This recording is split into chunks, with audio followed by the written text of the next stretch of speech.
I wonder how, I wonder why. Yesterday you told me about the blue, blue sky and all that I can see.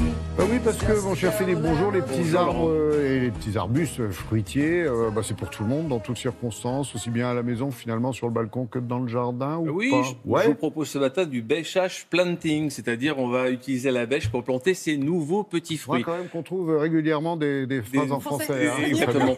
Donc on va planter vraiment des plantes aujourd'hui qui ont évidemment des petits fruits, ça, il n'y a rien d'original, mais des petits fruits à petit développement. Donc ça va s'adresser à tout le monde, ceux qui ont un grand jardin, un petit jardin, un balcon. On va pouvoir justement déguster de la framboise sans qu'elle prenne une place exubérante, qui va même grimper sur un support. On va déguster des petits kiwis qui font 2-3 cm de diamètre. Montantes. Le kiwi, des étoiles montantes. Donc il y a à peu près une vingtaine de variétés mini par la taille et mini par le fruit. Donc c'est une nouvelle gamme que l'on trouve aujourd'hui dans le commerce. C'est facile à cultiver. C'est très facile à cultiver, c'est très facile à planter. Alors il y a deux axes qui ressortent depuis ces 7 derniers mois, c'est le potager et les fruits, et notamment les petits fruits. Alors ce matin, je vous propose une mise en scène où on a à la fois une sorte de treillage et je vous ai mis tout ça avec des graminées et des vivaces. Regardez. On trouve dans le commerce aujourd'hui tout un tas de variétés de plantes à petits fruits qui sont adaptées à de petits espaces, à des balcons, à des terrasses, à des petits jardins. Il existe aujourd'hui un kiwi, Actinia arguta, qui a un petit développement, qui sont des fruits à croquer. Et j'adore la variété Kokua qui en plus a un super goût citron.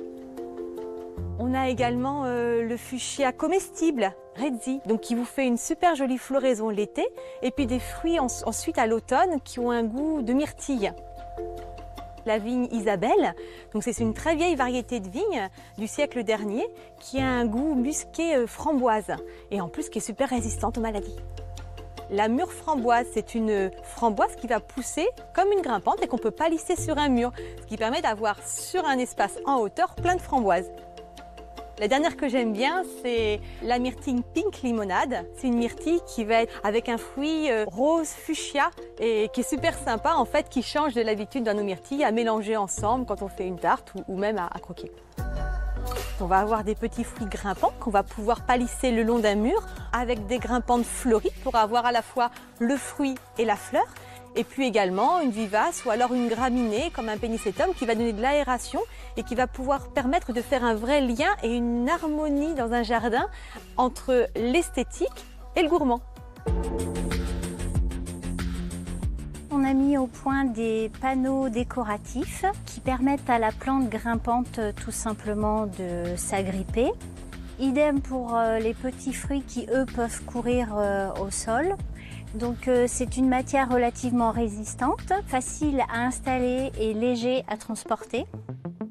La recherche, en général, on est souvent sous un pas de temps de 8 à 10 ans. Donc c'est très long, ça demande beaucoup d'observation. Déjà de trouver dans la nature des plantes qui vont avoir un petit développement, qu'on va vouloir marier à une plante qui va avoir un fruit intéressant. Et puis après, on essaye ces mariages, comme peuvent le faire les abeilles.